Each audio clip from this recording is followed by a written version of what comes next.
오늘은 가나안 땅에 대해서 배우겠습니다. 이스라엘 땅에 대해서. 지난번에는 그 이스라엘과 더불어 환경에 대해서 배웠죠. 그러니까 국가적 환경, 마치 이스라엘은 우리나라와 굉장히 유사한 어떤 그 지역적, 그 다음에 또 환경적인 그것을 가지고 있습니다. 뭐라고 말씀드렸죠? 밑에는 질문하면 이게 긴장을 해요. 밑에는 애굽, 위에는 제가 기대한 것만큼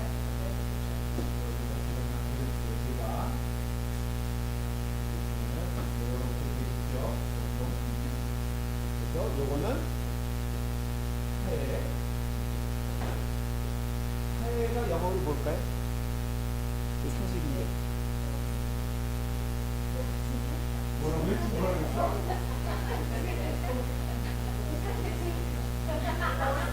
이제 뭐라고 했어요?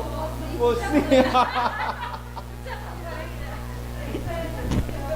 아니 진짜 웃자고 하는 건지 진짜인지 솔직히 몰라. 이거는 하나님만 아시오. 재밌어요. 감사해요. 자, 여러분들이 좀 은혜를 받으려면요, 기초적인 걸 좀 가지고 있어요. 왜 성경을 자꾸 이런 얘기를 왜 하냐면요, 성경 가운데 길이 있거든요. 답이 이 시대에 그러니까 마지막 시대에는 이 말씀이 하나님의 말씀이에요. 말씀이. 그래서 저희 교회가 새신자 오면 제가 계속 강조하는 게 뭐냐면요, 말씀으로 들어가지 않으면은 믿음이 자라지 않습니다. 우리 교회 온 이유는 여러분들이 말씀 가운데 거하기 위해서 오신 줄 깨달고 믿으시기 바랍니다. 그런데 다 동의를 해요. 이번 주에도 이제 4가정이 또 새롭게 또 탄생이 되거든요. 그런데 어쨌든 간에 하나님 말씀을 계속 강조하고요. 여러분들도 그걸 아셔야 돼요. 그래서 지금 이런 기회를요, 선용을 하셔야 돼요. 그러니까 지형적으로도 다시 한번 배우고 환경적으로 배우는 거에 대해서 제가 반복해서 계속 말씀을 드리는데, 이게 성경을 이해하는데 굉장히 어떤 그 중요한 그 베이직 인포메이션이 됩니다. 그래서 파일을 푸엇이라고 하든 뭐 데드시라고 하든 오케이, 저는 아주 좋습니다. 열심히 하려고 하는 태도가 마음에 들어요. 요거는 뭐예요? 갈릴리 호수라 그럽니까? 바다라 그럽니까? 예? 혹시 디베리아란 말 들어보셨어요?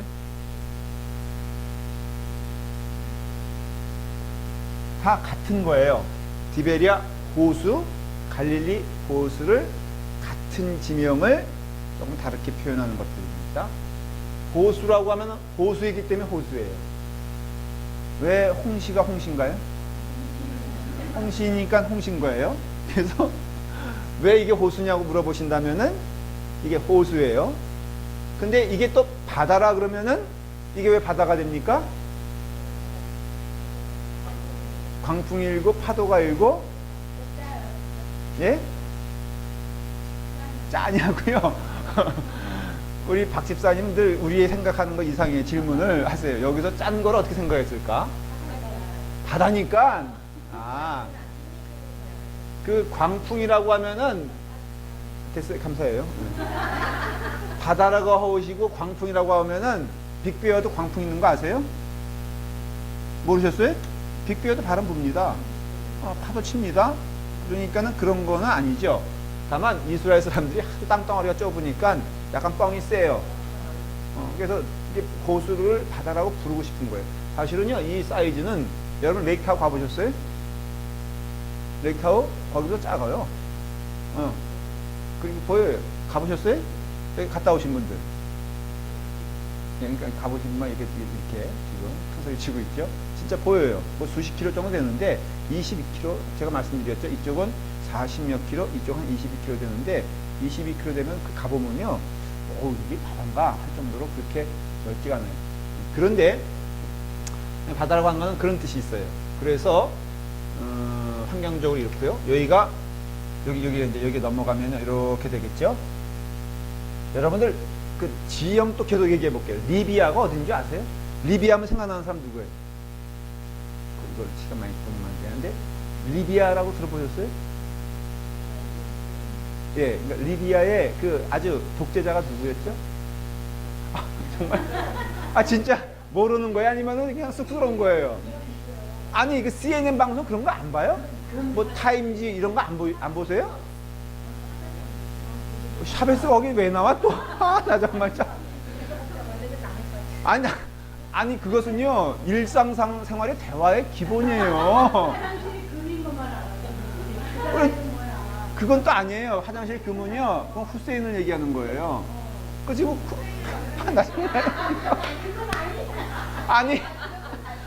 아니 후세인 뭐 차베스 아유 주여 이거는요 그냥 고등학교만 나왔어도 일상생활에 하는 대화예요. 여러분 뉴스 보면은 KBS 한국 아니 그게 아니라 KBS 한국 뉴스만 보더라도 리비아의 뭐 이라크의 뭐 그다음에 베네수엘라의 뭐 이런 거 못 들으세요? 아내 정말 갑자기 타박으로 가는데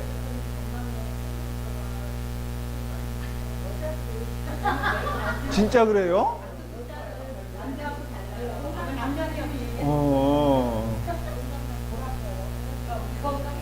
뉴스 일주일만 보더라도 틀림없이 제가 얘기하는 사람들 가운데 한 사람은 나왔었는데 줄구장창 자 오케이 알았어요. 야 이제 이거 오늘 강의가 딴 데로 흘러갈 것 같습니다. 여기가 이집트예요. 그 유명한 나일강가 이렇게 있잖아요. 이게 나일강의 삼각주라고 유명한 세계에서 가장 비옥한 땅을 나일강의 삼각주라고 해요. 이건 필요해요. 여러분들 지식적으로 좀 기억해 두실 필요 있어요. 근데 여기는 척박한 땅인데 재밌는 것은요.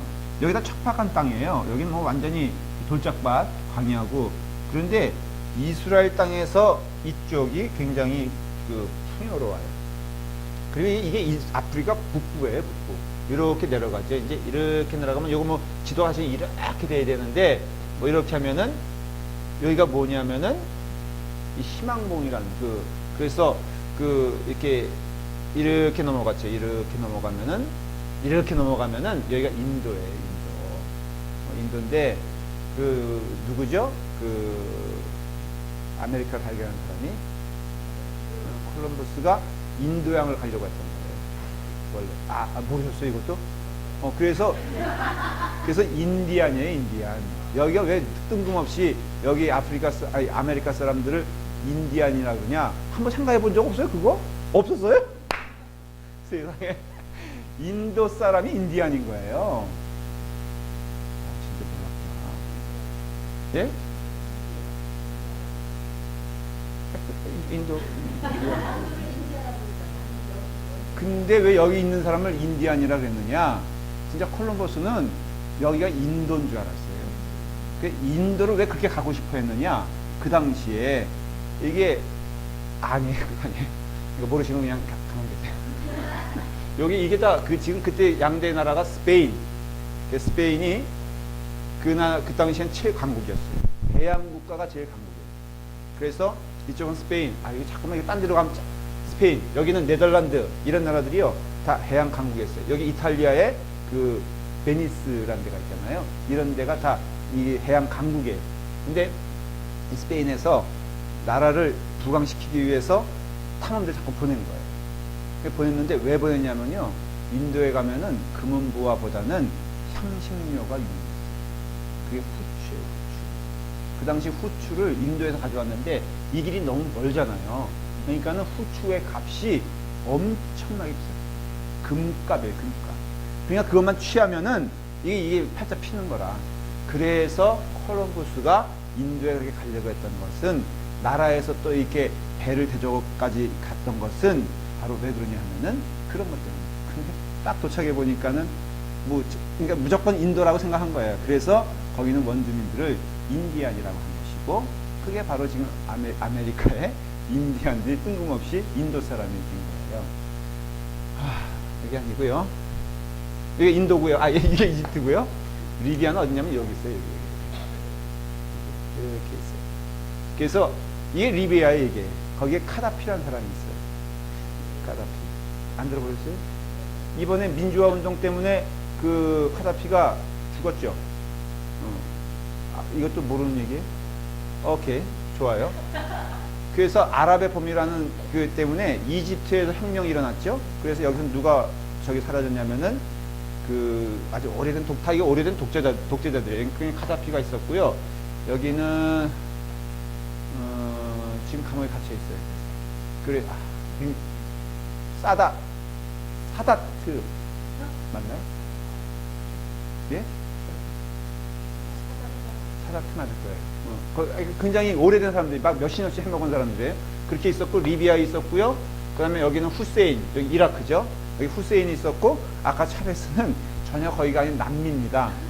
베네수엘라는 그 브라질과 칠레 근처에 있어요.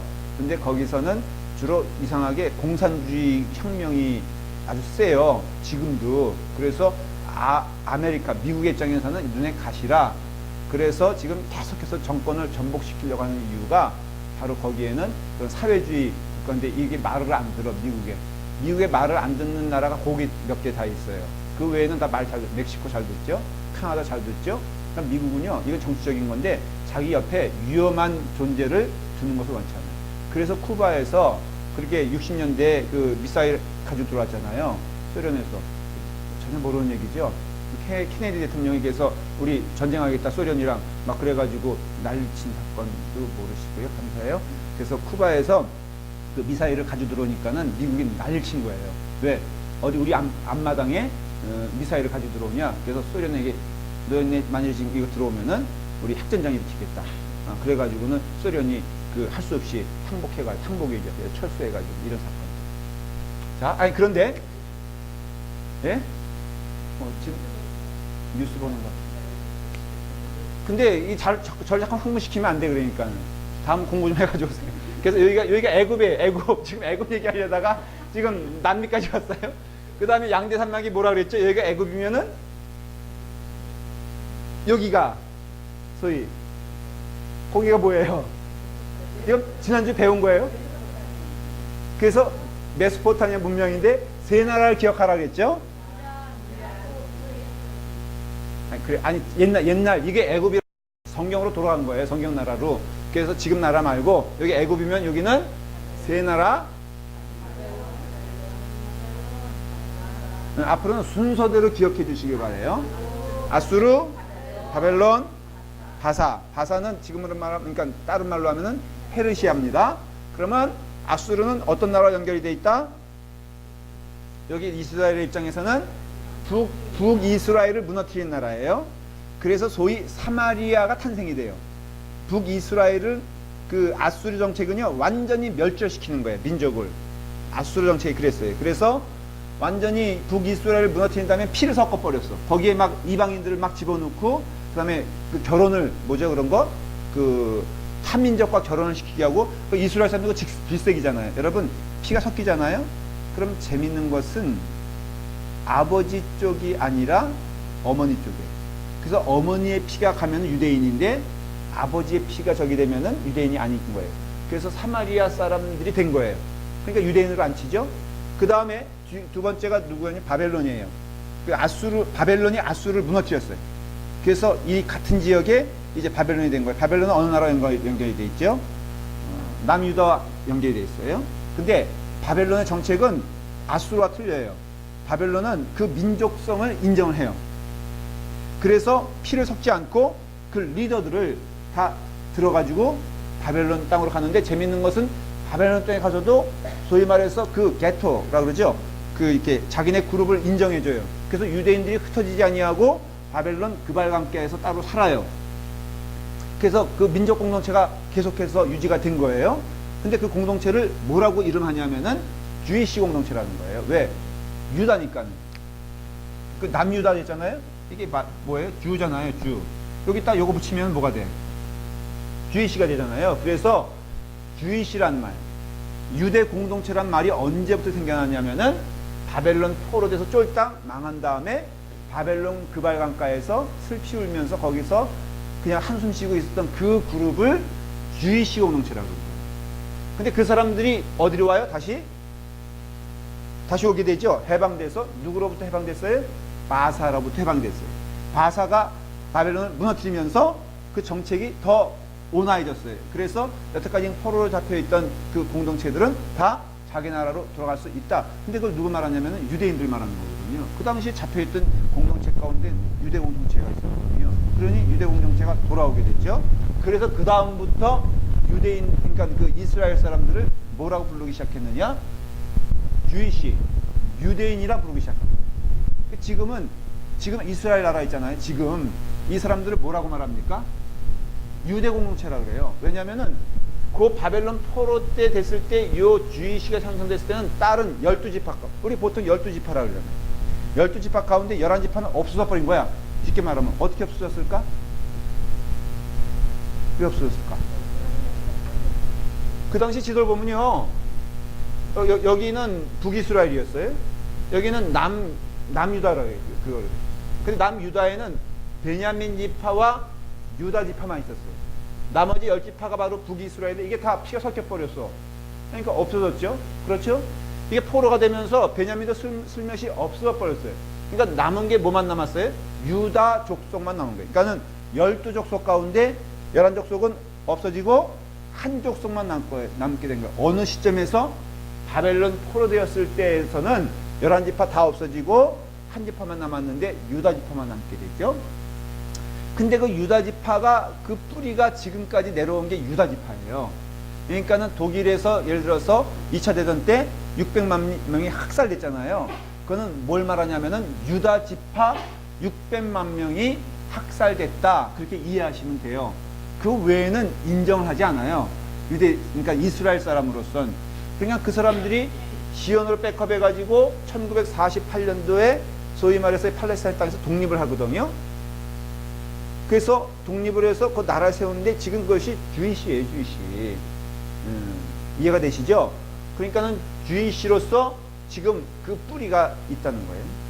자, 여기는 그래서 그런 걸 전부 다 합해서 이것을 그 메소포타미아 문명이라고 하고 그 아수르, 바벨론, 페르시아로 이루는 그 강한 나라가 형성이 되죠. 그러니까 밑에는 애굽, 위에는 이런 아수르, 바벨론, 바사 기억하시면 돼요. 요 나라들이 양대 산맥이에요. 그러니까 우리나라로 말하면은 누구와 누구겠어요? 쉽게 말하면 중국과 일본인 거예요. 그러니 싸움판 벌이면 어디서 벌인다 그랬죠? 네? 우리나라로 말하면 맨날 우리나라잖아. 지들 뭐 명나라, 그 다음에 일본 해가지고 임진왜란도 사실은 명분은 뭐예요? 나 우리 중국 치러 가는데 니네 길 좀 비켜달라. 똑같은 거예요. 근데 여기도 똑같아. 애굽이 이쪽 치러 가려고 그러면요 꼭 물어보는 게 길 좀 내달라. 근데 그 뜻은 뭐냐면은 길 내주면 대군이 들어올 거 아니에요. 그렇죠? 힘 약한 나라가 문 열어줘서 가다가 슬며시 여기서 이거 먹어치우기 쉽다 안 쉽다. 또 먹어치우고 싶은 욕심이 들까 안 들까? 들겠죠. 왜냐하면 여기서 그러면 국경이 넓어지니까. 또 여기서도 애굽을 향해서 돌진할 때도 꼭 그렇게 되는 거예요. 그러니까 이 나라는요, 이 이스라엘 나라는 어떤 기류가 형성되냐면은 누구 편에 붙어야 이게 우리나라 역사랑 기가 막히게 맞았더라고요. 우리나라도 그래서 두 파가 갈라지죠. 어떤 파가 갈라집니까? 친일파와 친중파가 갈라져요. 그러나 임진왜란 때부터 똑같았고, 심지어는 우리나라가 망하는 고종시대 때 이후 때도 여러분 김옥균을 비롯한 그런 사람들은 사실은 어떤 면에서는 친일파예요. 그 다음에 저기 뭐죠? 대원군을 중심으로 한 수구파라고 그러잖아요. 항상 수구파는 친중파예요. 그래서 둘이 맨날 싸우잖아요. 나라 안에서도. 그러다 결국은 먹히잖아요. 여기도 똑같았어요. 여기도 친애굽파가 있었고 친아수르파가 있었어요. 그래서 맨날 다투는 게 뭐냐면 어느 편에 붙어야지 안전할까를. 근데 예언자들은 뭐예요? 무슨 말 하는 거예요? 그럴 때 이 편도 저 편도 아니다. 하나님 편을 믿어야 된다. 굉장히 황당한 얘기처럼 들리고 현실성이 없어요. 오늘날에도 여러분 예수 믿으면 모든 것에 있어서 답이 됩니다 라고 말하면은 그게 설득력이 있어요 없어요? 잘 들어봐요. 예수님 편에 붙으면은 모든 것에 있어서 답이 됩니다. 예수님 Jesus is an answer. 라고 할 때 이거에 대해 설득력이 있어요? 그러고 싶어요? 아니면은 자꾸 딴 것을 의지하고 싶어요? 그러고 싶어요? 진짜예요?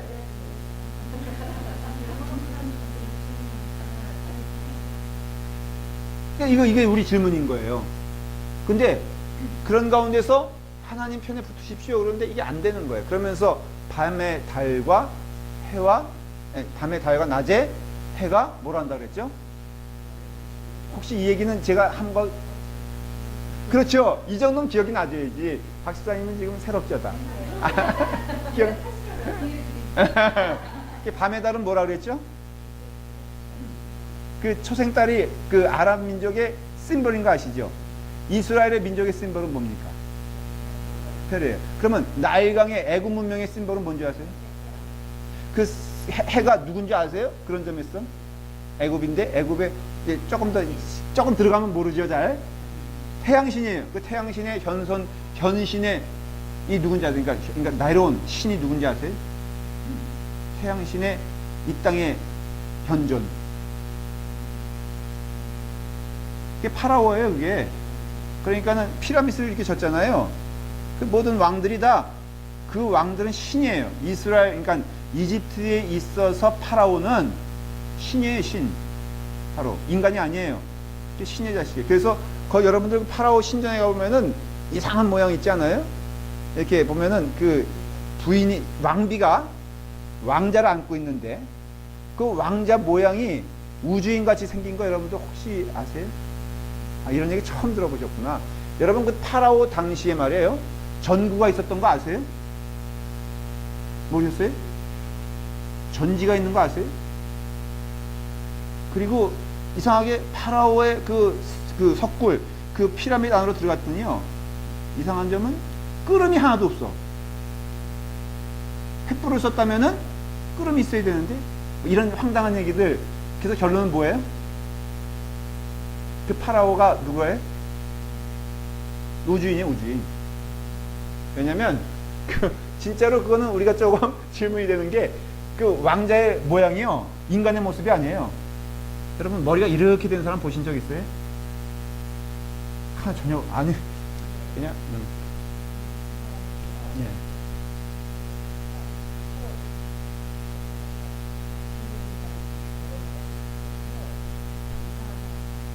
그래서 연구하는 거는 머리를 이렇게 짓눌렀을 것이다. 그게 패션이니까. 그리고 아주 극단적으로 주장하는 사람들은 이 우주인이다 바로. 그래서 성경에서도 에녹이 우주인인데 맞다가 그래서 하늘로 그냥 올라간 것은 그게 우주인이 와가지고 데려가서 뭐 이런 얘기도 하는 많아요. 자, 그래서 지역적으로 애굽, 그 다음에 여기 기억하시고 요거 기억하시면 돼요. 오늘 계속해서 지명에 대해서 지리에 대해서 좀 말씀을 드릴게요.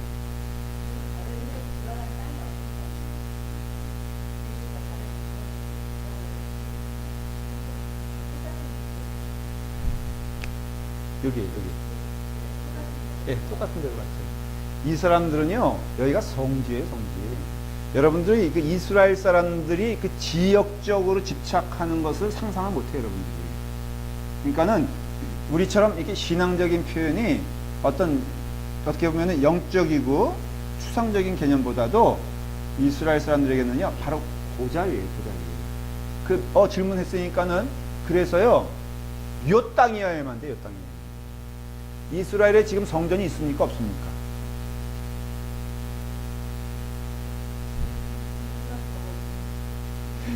있어요? 없어요? 있어요? 자, 정확히 말하면 없어요. 가만 계세요. 좀 알았어요. 왜 말을 바꾸지 마세요. 가만 계세요. 없어요.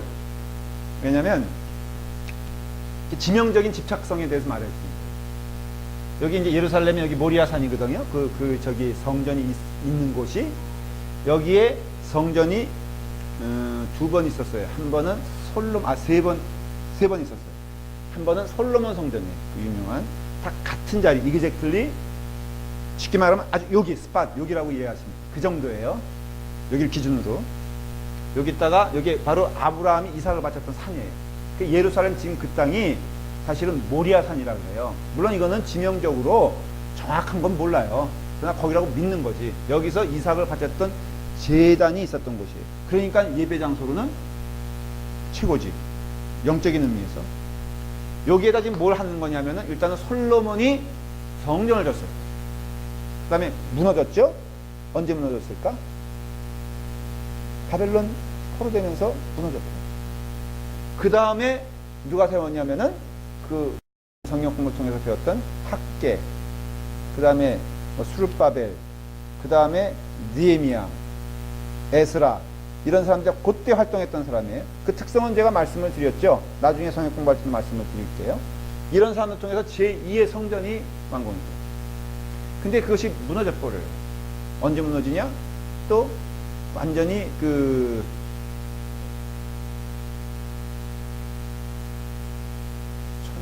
1900 아니 주전 600년 전에 500년 전에 완전히 무너지죠. 무너졌을 때 이게 언제까지 무너지게 되냐면은 헤롯 대왕 전까지 무너져요. 없어졌어요. 그래서 헤롯 대왕의 건축가예요. 근데 이 사람이 아람 사람이거든요. 그러니까 이스라엘 사람들에게 마음에 들게 하기 위해서 성전을 져줘요. 그러니까 아람 사람인데 이스라엘 사람들을 위해서, 그리고 자기가 대왕인 거예요. 그래서 됐는데 이것이 누구에서 무너지게 되냐면은 주후 70년경에 로마에 의해서 완전히 무너졌어요.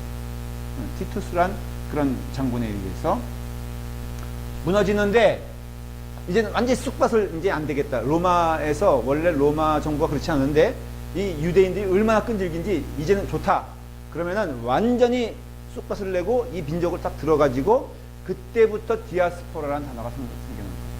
그때부터 이 유대 사람들은요 전 세계로 흩어버렸어요. 그래서 이탈리아도 가고, 그래서 베니스의 상인 이런 게 나온 게 유대인들이 어디 가나 핍박당했어요. 조롱당하고. 그리고 유대인이 가질 수 있는 직업은 딱 하나뿐이 없었어요.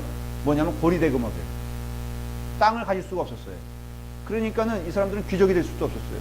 근데 유대인들은 아주 머리가 빨라요. 그러니까 할 수 있는 일이 뭐겠어요? 돈 장사에 돈 장사. 그러니까 얼마나 무시다. 그래서 그 조롱, 베니스의 상인이란 게 얼마나 조롱의 대상인지 모르는 거예요. 그러니까 이 사람들이 피눈물을 흘리면서 돈 모은 거예요. 그래서 지금 그 모든 세계의 상권을 다 누가 가지고 있느냐? 무섭습니다. 이 전 세계 돈을 움직이는 사람들은요, 그 유대인들이에요, 유대인들.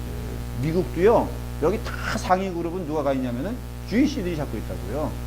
그러니까는 이랬는데 로마에서 그 다 무너뜨릴 때 딱 하나를 세워놨어. 뭘 세워놨냐면은 그 성전이면 네 벽이, 집이면 벽이 이렇게 네 개가 있지 않겠습니까? 요걸 무너뜨리고 요거 무너뜨리고 요거 무너뜨리고 요거만 남겨놨어. 왜냐면은 요것은 니들이 얼마나 말 안 들면은 박살나는지 다 알아라. 어떤 민족이든지 로마에 대항을 하면은 요런 꼴이 날 것이다 라는 것을 알려주기 위해서 요거 벽 하나만 딱 남겨놨어요. 요게 뭐냐? 지금의 통곡의 벽이라는 거예요. 권사님은 거기 가보셨을 거예요. 통곡의 벽. 네, 같죠?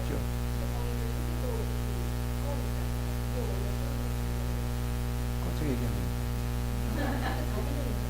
네?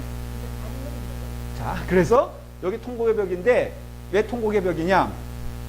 그래가지고 이스라엘 사람들이 1948년도에 나라가 독립되었다 와서 보니까는 아랍 사람들이 그때까지는 팔레스타인을 중심으로 해서 아랍 사람들이 거기 살았던 거예요. 몇 년 동안?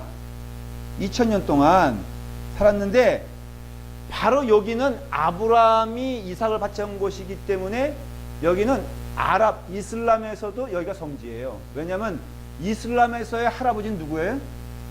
아브라함이에요. 아브라함이 믿음의 조상이라고 할 때 그것은 우리 기독교에 있어서만 믿음의 조상이 되는 게 아니라 재밌는 거는 이스라엘 사람들에게도 이게 믿음의 조상이 돼버리는 거야. 왠지 아세요? 그 뿌리가 누구예요? 아브라함 다음에 이삭 다음에 이렇게 해서 에서로 흘러가지고 그 다음에 이스마엘이 바로 아랍의 조상이거든요. 그러니까는 그 뿌리는 누구예요? 아브라함이에요. 그래서 모하메도 사실은 그 선지자 가운데 한 사람이에요. 마지막 선지자죠. 예수님도 이슬람에 있어서는 선지자예요, 아니에요? 선지자예요, 선지자. 모르셨죠? 그러니까는 여기가 더 정지가 돼버리니까는 2000년 사이에 여기다 뭘 져버렸냐면은 모스크를 져버린 거예요, 거기다가. 바로 그 자리에다가. 그러니까 성전이 있었던 자리에 황금돔이라고 그래요. 가끔 이스라엘 사진 보면은 누런 황금으로 이렇게 젖은 게 있죠. 그거는 성전이 있어야 되는 자리인데 거기 무너진 자리에 황금돔을 세워버린 거야. 근데 지금은 이스라엘에서도 이거를 어떻게 못하는 게, 이거를 무너뜨린다는 것은 전 세계의 이슬람권과 전쟁을 하겠다는 뜻이거든요. 그러니까는 이걸 무너뜨리지도 못해. 그러니까는 이스라엘 사람들은 맨날 요거 벽 하나 남았어. 그게 뭐라 그랬어요? 통곡의 벽이야. 그러니까 벽 하나 남은 상태에서 아주 그냥 이슬람 사람들이 얄밉게 거기다가 완전히 그냥 이렇게 성전을 덮어버린 거야, 자기네. 그러니까는 여기서 맨날 뭐 하고 있는 거야? 울고 있는 거야, 울고 있는 거. 언젠가는 메시아가 오는 날, 그 메시아를 기다리고 있어. 오는 날 여기에 성전이 세워질 것입니다. 하도 울어져 껴가지고 거기를 통곡의 벽이라고. 그러니까는 이런 상징성이 있어요. 자, 어쨌든 그래요. 그래서 이렇게 구름기, 그러니까는 여기는 태양의 나라고 여기는 달의 나라다라는 것을 잊지 않으시면 돼요. 자, 이렇게 돼 있고요. 기후를 좀, 잠깐만, 시계를 지난번처럼. 오케이. 자, 이제 기후에 대해서, 기후는 이 캘리포니아 기후와 굉장히 유사합니다. 이게 추운 때는 섭씨로 말할게요. 밤에는 영상 10도, 낮에는 40도예요. 그러니까 이 차이가 영상 10도면은 여러분들 어떻습니까? 견딜만 합니까? 잘 수 있을까?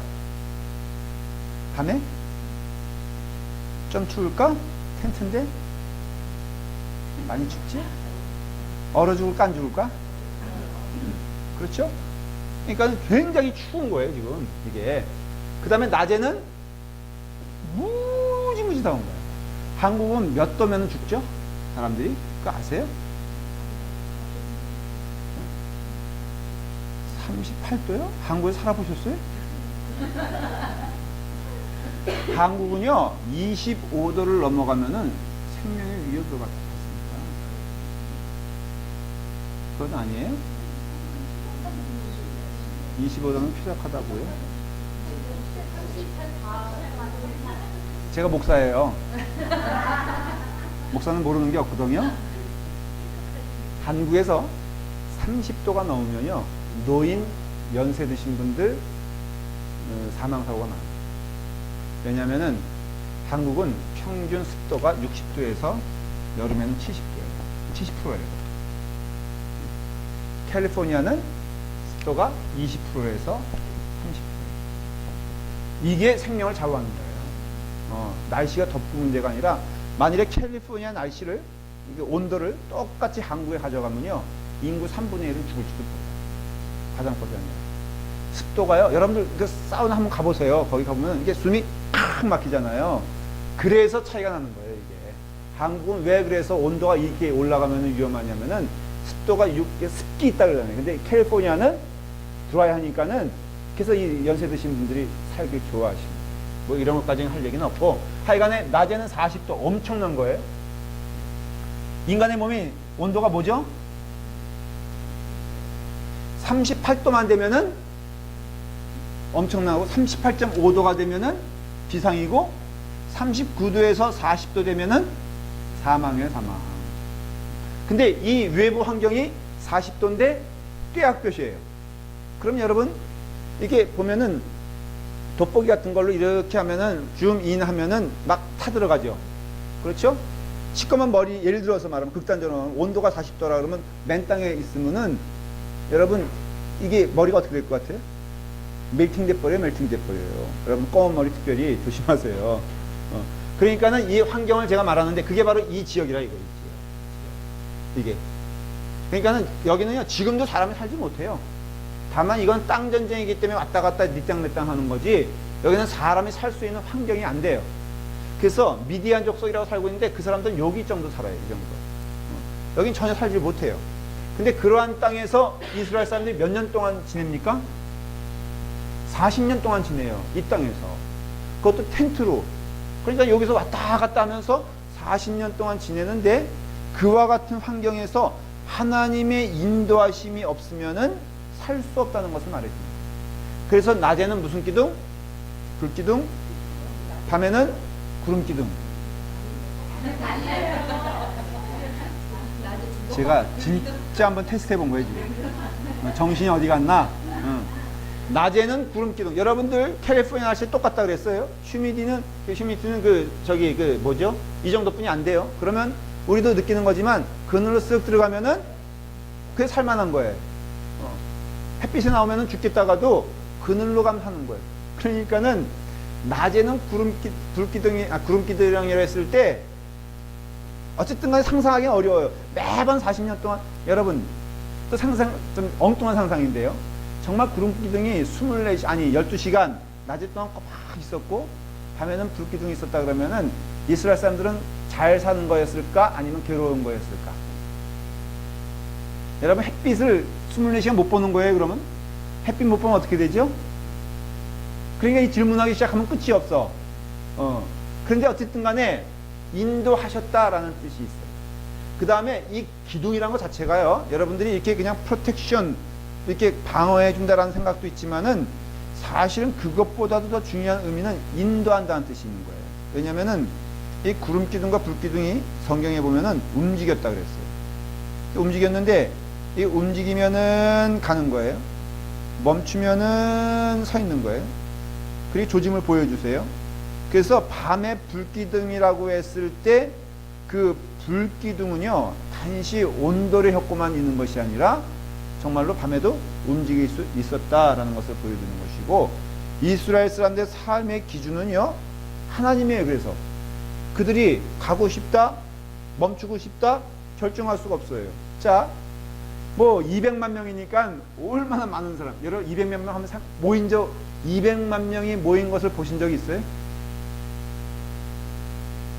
제가 한국에서 옛날에 제가 어릴 때부터 연합집회가 시작됐어요. 그때가 블레그레아 목사님이 처음 한국에 오셨을 때 여의도 소위 말해서 광장이라는 곳이 있어요. 지금 갔었어요? 네, 그렇죠. 여기 몇 분은 가시지 않았을까? 네? 그래요? 주최 측에서는 100만 명이라고 했거든요. 근데 내가 보기에도 100만 명은 아닌 것 같아.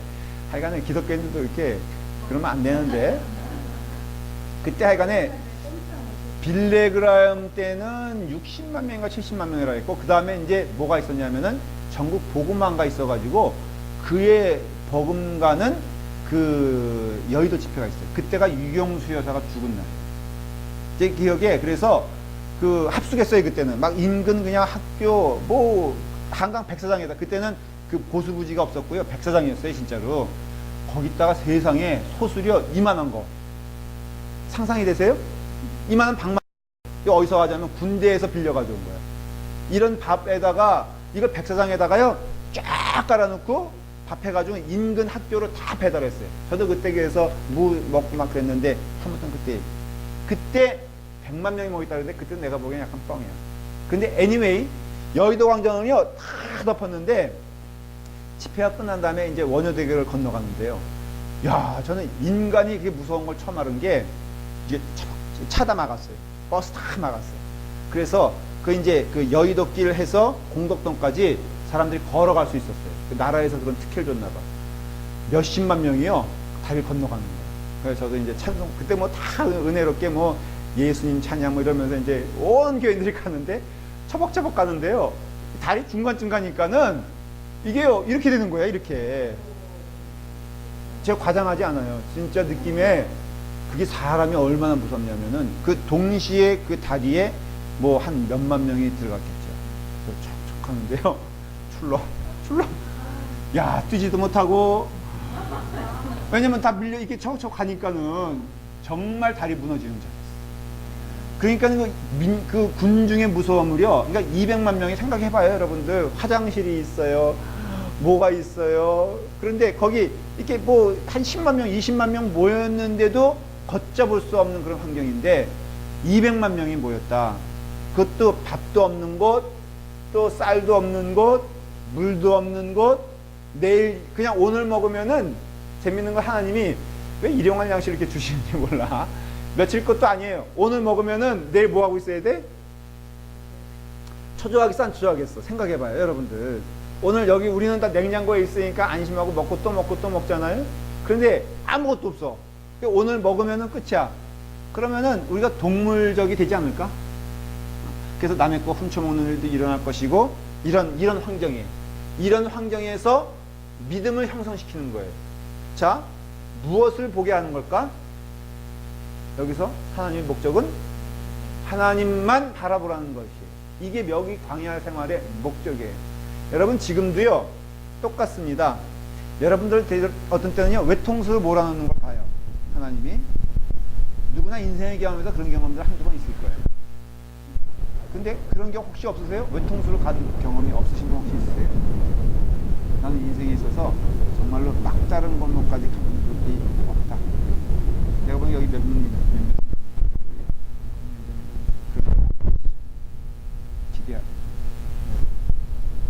기대하세요. 네, 누구나 한 번은 경험하게 됩니다. 그런데 그게 뭐냐면요, 하나님만 의지하라는 그렇지. 이런 척박한 땅에서 지금 이스라엘 사람들이 자리를 잡고 있습니다. 자, 그리고 이제 그렇기 때문에 우리가 여기서 알아야 될 것은요, 여기와 여기와는 이렇게 포함하면요, 환경적으로 정확히 말하면요, 여기까지는 별다를 바가 없어요. 사실은 여기 어디냐면 예루살렘이에요. 예루살렘. 여러분들 예루살렘 혹시 가보시면요 깜짝 놀라는 게, 이런 척박한 땅을 왜 젖과 꿀이 흐르는 땅이라고 했을까? 라는 질문이 생기는 거예요. 조금 양보해서 여기 가면 여기 세겜이거든요. 그 다음에 여기 올라가면 나블루스란 데예요. 지금 지명이에요. 다 팔레스타인이에요. 그런데 제가 다 가봤어요. 여기까지. 뭐 심지어는 여기가 이제 텔아비브, 여기가 지금 이스라엘의 수도거든요. 지중해 해안가에 있는데. 그런데 여기 다 가봤죠. 그런데 제가 받은 느낌이요, 여기까지 가도 무슨 이렇게 황량한 땅이 있나. 소위 우리가 생각하는 그런 곡식이 날만한 땅은 따지자면 여기에요. 여기. 요 정도예요. 요 정도. 갈릴리 지역이 요 정도만 땅. 그런데 그것도요, 가보면은 우리가 생각하는 한국의 그런 땅이 아니에요. 심지어 갈릴리조차도 여기서 돌이 많아요. 사실 그런 가운데 겨우 그래서 이게 재배되는 게 뭐냐면 올리브나무예요. 올리브나무. 왜 올리브나무냐? 올리브나무는 물이 없는 곳에서 자랄 수 있는 나무예요. 다 그래서 여기서 나오는 열매들, 솔직히 말할까요? 올리브가 맛있어요? 한국의 대구 사과가 맛있어요? 나는요, 아무리 양보해도 한국에, 막 그냥 물이 흐르는 배와 여기서 말하는 무화과와, 여러분 무화과 먹어보셨어요? 솔직히 말해보세요. 무화과가 맛있어요? 배가 맛있어요?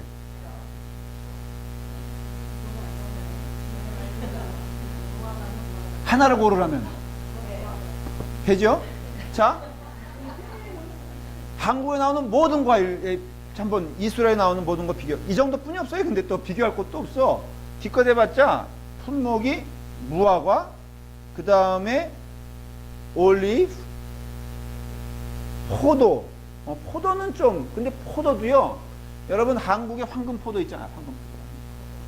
황금포도. 거봉도 말고 하여간 제일 맛있는 거 비교해보면요, 제가 느끼면은 10과 하나 차이야. 100과 10 정도 차이가 날까? 근데 일방적인 주장이지만 그 외에도 한국은 말할 게 너무 많아. 딸기 있죠, 수박 있죠, 참외 있지, 뭐 복숭아 있지, 배 있지, 감 있지, 감귤 있지, 또 지역마다 뭐 이름도 될 수 없는 모든 것들이 아마도 한 수십 가지는 넘을걸? 거기다가 또 산에는 또 산딸기. 여러분 산딸기 먹어보셨어요? 네. 제가 군대 행군하다 보면은 가끔 나오는데 진짜 따봉이야. 그렇죠? 또 해산물? 여러분 여긴 낙지 있어요? 여긴 문어 있어요? 여긴 오징어 있어요? 여기는 명태 있어요? 동태 있어요? 생태 있어요? 여러분 한 가지 가지고 그렇게 5만 가지 만들 수 있는 민족이 많지 않습니다. 그 다음에 또 소 한 마리 잡잖아요? 이 미국 사람들은 무식해가지고 이거 잘라 저거 자르고 이거 해가지고 그냥 스테이크 요만한 거 가지고 먹잖아요? 우리는 그거 가지고요, 제가 이민 와가지고 놀란 게, 가니까는 그 맛있는 속꼬리가 세상에 1불도 안 됐어 그때. 버렸어요. 사실은 그 업자들이요, 그 버리는 수거한 값만 가지고 와서 매겨가지고 했어요. 그 다음에 내장? 이거는 뭐 쳐다도 안 봤어요. 근데 우리는 제일 맛있는 게 뭐예요? 내장이에요, 내장. 아, 잠깐만 얘기를 이렇게 가면은. 그렇죠? 그래서 이 미국 사람들이 이걸 알고선요, 지금은요, 여러분 아세요? 속꼬리가 살보다 더 비싼 거? 왜 그런지 아십니까? 이 아시아에서 다 수입하는 거야. 그러니까 돈이 되는 거 알아가지고요, 이게, 아유, 한국 사람들 먹으면 안 되는데, 그래. 그러니까는, 우리나라로 말하면은, 자, 소 가지고도 5만 가지 만들 수 있고, 과일이라면은 몇십 가지 이상 나오고, 생선 하나 가지고도 생태도 됐다가, 동태도 됐다가, 명태도 되니, 여러분, 이런 나라가 어디 있어요? 사실은 적과 꿀이 흐른다고 비교해 봤을 때는요, 한국만한 나라가 없어요. 미국도 쫓아가지 못하는데, 그쵸? 그러니까는, 사실은 적과 꿀이 흐른다고 했을 때 여기가 파라다이스라고 말한다면 나는 갈 생각이 없어. 솔직히 잠시 방문하는 건 오케이. 근데 거기서 살라 그러면요, 나는 원치 않아. 그러니까는 기껏 해봤자 여기 나오는 곡식 정도가 여기서 나오고요. 그리고 없어요. 그러니까는 이런 땅이, 그런데 하나님께서 축복하신 땅이라. 아주 재밌는 것은 이 땅 특성이요, 하나님의 도우심이 없으면 안 되는 땅이에요. 그래서 여기 보면은, 성경에 보면은 이른 비와 늦은 비를 주시는 하나님, 이런 표현이 나와요. 이스라엘은 한국과는 다른 그 개념이에요. 우기가 1월달이에요. 그래서 비 오는 데가 1월달인데 그 중심으로 해서 9월달에 주는 비를 이른 비라 그래요. 우리는 거꾸로 봄비를 이른 비라 그러잖아요. 그런데 9월달에 주는 비를 이른 비라 그래요. 근데 그 이른 비는 무슨 역할을 하냐면요, 땅을 약간 촉촉하게 만들어서 씨를 뿌릴 수 있는 환경을 주는 것이 이른 비예요. 이거 없으면 큰일 나요. 땅이 단단하니까는. 그래서 그것도 뭐 그냥 안개비 정도예요. 그러니까 우리가 생각하는 뭐 그냥 그 장마비가 아니라 여기서 말하는 비라는 것은 그 정도예요. 그런데 늦은 비는 4월달 정도 되는데 이것은 곡식을 연글게 하는 비예요. 그래서 이 이른 비와 늦은 비가 반드시 있어야지만이 곡식이 되는 것이에요. 그러니까 이거 없으면 안 되는 것이죠. 하나님의 도우심이에요. 반대로 이스라엘 사람들이 여기 가면서 매일 노래 부르는 게 뭐예요? Go back to 애굽이었어요. 나일강이었어요. 왜 그랬을까? 이유가 있어요. 이 나일강에, 그러니까 여기가 비옥한 토지예요. 토지인데, 여러분 그 아프리카는 비가 많습니까? 적습니까? 옛날에는 거기도 완전히 이렇게 우거진 땅이었다 그래요. 그게 뭐 선사시대인지 모르겠어요. 옛날에는 이 아프리카도 그게 척박한 땅이 아닌데, 당연히 예수님 당시나 출애굽 당시나 그 당시에는 이게 척박한 땅이었어요. 그래서 지금 이집트 가면은 막 모래만 있고 사막만 있고 그렇잖아요. 여러분 가보셨어요? 가보셨어요? 진짜 척박한 땅이에요. 저는 안 가봤어요. 척박하죠. 근데 왜 여기가 적과 꿀이 흐르는 땅이냐? 이 나일강 때문에. 그래서 모든 농사가 이 나일강을 중심으로 해서 이렇게 이어지는데, 여기는요, 비가 안 온다. 그래서 실제로 이집트에 있던 주재원이 그런 얘기를 했어요. 진짜 여기는 살기 좋은 땅이다. 왠지 아냐? 1년 24시간 골프 칠 수 있다는 거예요. 비가 안 오기 때문에. 골프 치는데 걱정은 안 해. 왜? 여기는 물이 항상 프로바이드 해주는 거예요. 그러니까는 가뭄이란 개념이 없어요. 가뭄이 필요 없어. 왜냐? 여기는 물이 항상 있으니까. 근데 이 물이 어느 정도로, 나일강이 얼마나 넓은지 아시죠? 우리나라도 한강 정도면은 그거 서해로 나가는 물 다 막으면은 온 우리 국토가 좀 이렇게 풍족해지지 않을까? 근데 나일강으로 인해서요, 모든 농토가 다 풍족했다는 거예요. 특별히 이 밑에는요, 이게 토사가 쌓여가지고, 여기는 날씨는 여기와 유사할지 몰라도 여기는 염려가 없었어요. 왜? 항상 물이 넘쳤기 때문에 항상 농사가 됐어요. 더군다나 여기는요, 2모작, 3모작이 가능해요. 날씨가 좋고 물만 풍성하면 어떻게 되죠? 베트남 같은 경우는 쌀을 몇 번 한다 그러죠? 3모작. 우리는 무슨 2모작이에요? 우리 1모작이에요, 1모작.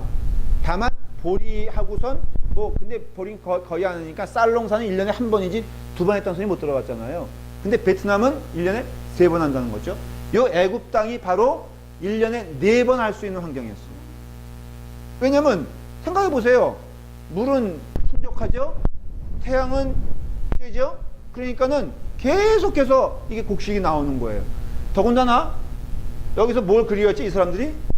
여기에 고기가 많았고 참외가 있었고 수박이 있었어요. 그러니까는 워터멜론 아주 풍족한 과일과 모든 것들이 여기 하나님 필요해요, 안 필요해요? 여기 하나님이 필요하지 않은 것이에요. 그래서 재밌는 것은 척박한 땅이 아닌 곳에서는 우상 숭배가 아주 강했어요. 재밌죠? 그러니까 하나님을 찾지 않는 환경에서는요, 그게 풍족한 땅인 것을 알 수 있어요. 근데 우리의 영적 생활도 우리가 기도라는 것도요, 사실은 다급해야지 기도하는 것을 알 수 있어요. 영적인 원리에 의하면은 우리가 부르짖어야지. 근데 솔직히 풍족하고 다 넉넉하면 부르짖을 마음이 생깁니까, 안 생깁니까? 여러분들 성역 공부 왜 나와요? 솔직히 말을 해서 모든 게 잘 되면은 안 나올걸. 근데 여러분들 삶이 고단하니까 나온 거 아니겠어요? 실제로 그래요. 이 영적인 의미에서 지금 하나님이 이 땅은요, 주셔야지만이 살 수 있는 땅인데 이게 젖과 꿀이 흐르는 땅이라는 것이에요. 그러니까 영적인 의미에서 깨달아야 되는 게 객관적인 의미에서 땅이 좋기 때문이 아니라 하나님의 인도하심과 손길이 임하여야지만 살 수 있는 것이기 때문에 젖과 꿀이 흐르는 땅이라는 거예요. 더군다나 또 가나안 땅은 희한한 게 여기로 딱 들어가 버리잖아요. 그러면 일로 들어가면은 좋든 싫든 여기를 벗어날 수가 없어요. 구조적으로. 자, 보십시오. 여기는 뭐예요? 지중해예요. 막혔어요, 안 막혔어요? 이게 막힌 민족이 있을 수 있고 뚫린 민족이 있을 수 있죠. 일본 사람들은 바다가 뚫린 겁니까, 막힌 겁니까? 뚫린 거예요? 몽고에게 있어서 바다는 뚫린 겁니까, 막힌 겁니까? 막힌 거예요. 이게 무슨 얘기인지 이해가 되세요? 몽고는 바다와 익숙하지 않아요. 근데 이스라엘 사람들은 바다가 접해 있으면서도 특징이 있어요. 뭐냐면은 여기에 배를 댈 수 있는 그러니까는 바다가 없었다는 거예요. 그러니까는 무슨 소리냐면 지중해 자체가 좀 약간 완만하잖아요. 특별히 이스라엘 땅 이쪽은요, 이렇게 해변이 완만했어요. 그러니까는 배를 띄울 수 있는 환경이 없었어요. 그래서 이스라엘에서 해군이라든가 배를 이용한 전투라든가 배를 이용한 무슨 것이 없었어요. 있어봤자 여기 욥바라는 곳 딱 하나예요. 이 뭐예요? 바로 요나가 다시스로 도망했던 곳이죠. 딱 여기에요, 여기. 요 북쪽. 그 다음에 레바논이 좀 있었어요. 그러니까 여기는 완전히 여기는 뭐라고 할 수 있어요? 막힌 곳이에요, 막힌 곳. 그렇다면은 여기는 막혔죠? 여기는 당연히 여기를 중심으로 해서 막혀 있죠. 그렇죠? 요단강을 중심으로 해서. 그러니까는 이스라엘 민족은요, 도망갈 수가 없는 지역이었어요. 그러니 더군다나 이와 같이 사방이 막힌 곳에서 뭐를 봐야 돼요? 하나님을 봐야죠. 또 하나, 계속 지금 나쁜 점만 얘기하는 거예요. 여기가 해발 200m 낮은 곳이에요. 여기가 지중해보다 쉽게 말하면 이만큼 낮은 거예요. 여기는 420m가 낮은 곳이에요. 그러니 물이 이렇게 흘러가요. 왜냐하면 250m 낮긴 낮아도 여기보단 더 낮은 곳이 있으니까는. 이게 420m예요. 그러니까는 이 구조가 제가 요거를 이렇게 단면 잘라서 그려드릴게요. 구조가 여기가 지중해잖아요. 그러면 이렇게 돼요. 이스라엘 그 지형이 이렇게 됐다가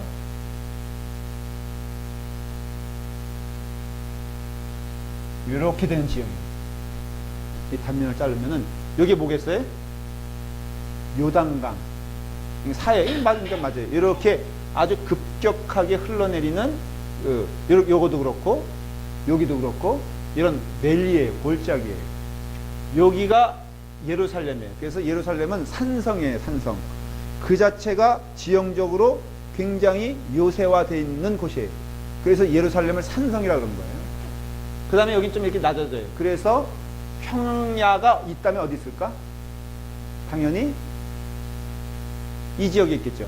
해변가를 중심으로 해서 이스라엘은 평화라고 하는 것은 다 해변가를 중심으로 있어요.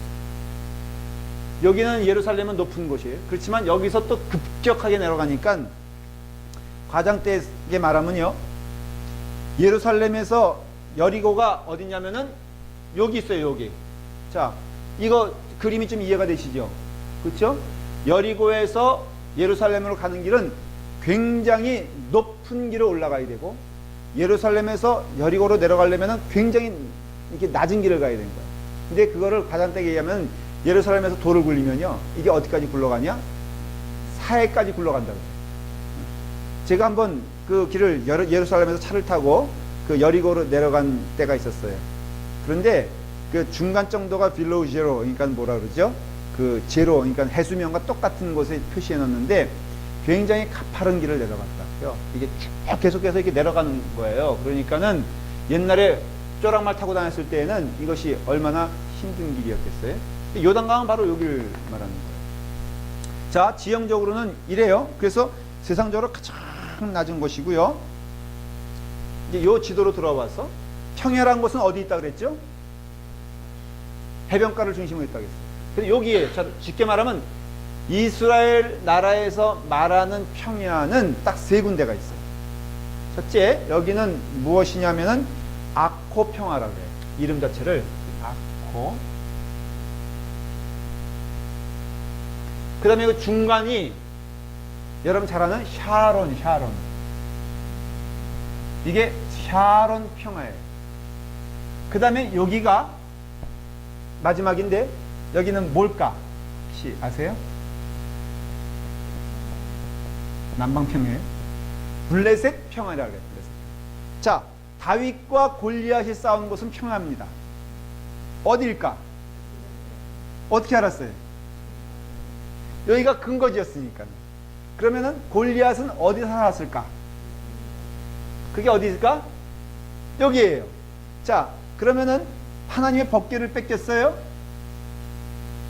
엘리의 제사장 두 아들이 끌고 갔다가 뺏겼어요? 어딜까? 여기에요. 그럼 블레셋과 이스라엘은 가까이 붙어 있었다는 것을 알 수 있어요. 예루살렘 중심으로 맨날 싸웠어요. 심지어는 삼손이 누구네 집에 들락거렸어요? 데릴라 집에 들락거렸어요. 그 땅은 어디였을까? 그러니까 블레셋과 이스라엘은 왔다 갔다 할 수 있는 환경이었다는 것을 알 수가 있어요. 그게 바로 블레셋. 그래서 블레셋 평야, 샤론 평야, 아코 평야예요. 그런데 다 나오는 특산물이 틀려요.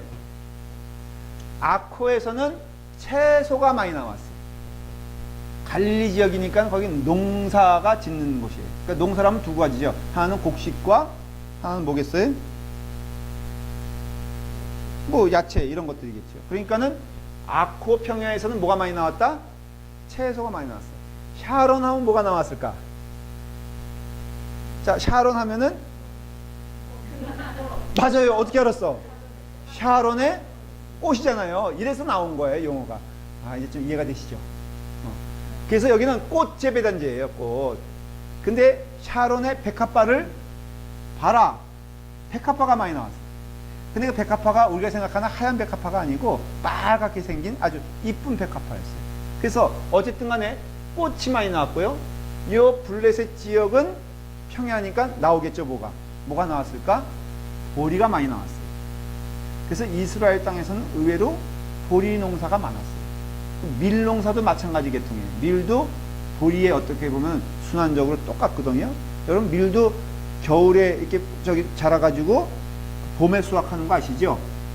쌀과는 틀리죠. 그러니까는 이런 것들이 여기서는 물이 좀 이렇게 많이 없는 곳은 보리 농사, 이게 밀 농사 이런 거잖아요. 쌀 농사는 물이 없으면 안 되잖아요. 잠겨 있잖아요. 그러니까는 요 평야가 자 이렇게 돼 있고요. 당연히 애굽에서 이스라엘을 거쳐 그 다음에 아수르란 또 바벨론이란 나라와 한바탕 붙고 싸우고 어쨌든 간에 할 때는 어디를 이용했을까? 자, 요 지형을 봤을 때 상식적으로 생각해요. 어디를 많이 이용했을까? 평야죠. 그걸 가르쳐서 해안도로라고. 해안도로고 거리상으로 봐도 여기서 출발해서 어디로 가야 제일 빠릅니까? 일로 가야죠. 죄송해요. 이렇게 가야죠. 그쵸? 여기서 맨날 여기 유명한 무깃도라는 곳이 여기 있어요. 여기서 맨날 붙었어요. 이스라엘 땅이지만 애국과 저희가. 그러니까는 주로 통행이 다 어떻게 됐다? 이렇게 됐어요. 그런데 이스라엘 사람들이 애굽 땅에서 탈출해 가지고는 루트를 이렇게 택합니까? 아니면 다른 길 택합니까? 어떻게 여러분 혹시 상식적으로 아세요? 이렇게 가서 또 여기서 이제 40년 동안 벌 받을 걸 이렇게 가데스 바니에라는 곳이에요. 여기서 이제 지지고 이렇게 왔다 갔다 합니다. 여기 뭐가 있냐면 모세의 시내산이 여기 있는 거예요. 근데 질문, 왜 이렇게 갔을까? 왜 이렇게 가지 않냐? 네? 여기에 그 당시에 애굽의 수비대가 여기 있었어요. 그러니까 이스라엘 사람들이 여기서 출애굽하면서 홍해를 건넜잖아요. 첫 번째 위기 탈출. 근데 일로 가면은 안 되는 거예요. 그래서 여기서 이렇게 방어합니다. 그러나 모든 도로는 사실은 여기를 통해서 이루어져요. 이걸 가리켜서 해안도로라 이렇게 말해요. 그 다음에 이스라엘 길은 세 가지가 있었는데 요 중간 길이 있어요. 이걸 왕의 도로라고 해요. 그 다음에 이것이 이런 길이 있었어요. 이렇게 해서 다 이게 어디까지 가냐면요. 이렇게 가서는 인도까지 가요. 그래서 이걸 실크로드라고 해요.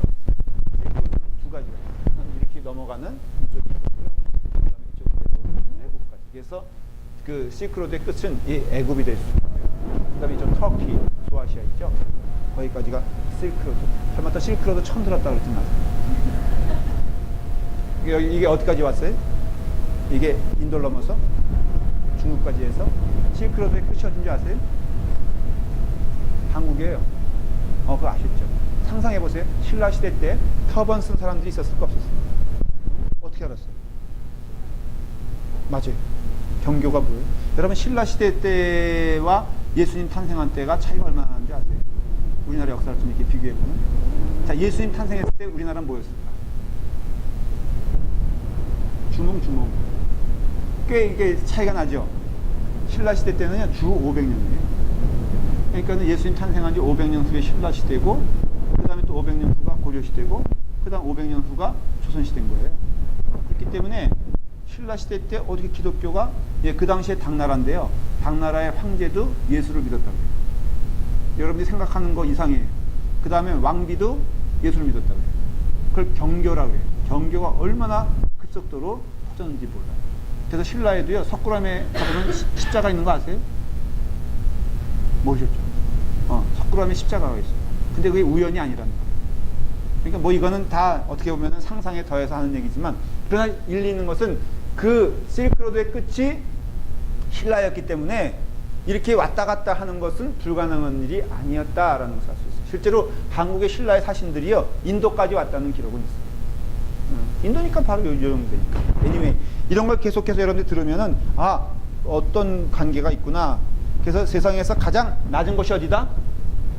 이스라엘이에요. 420m니까는 이보다 낮은 곳은 없어요. 그래서 사해 물이 무서운 거예요.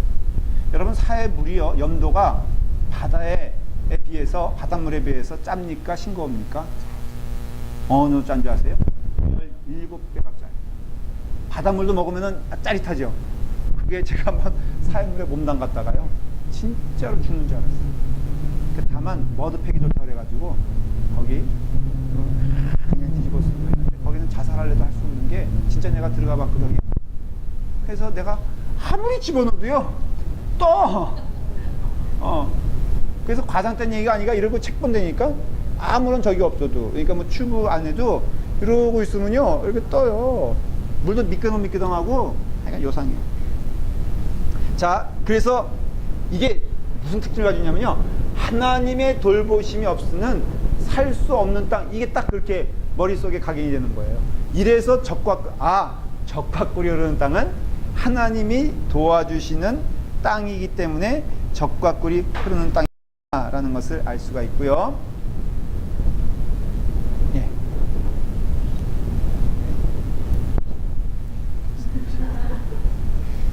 결론은 간단합니다.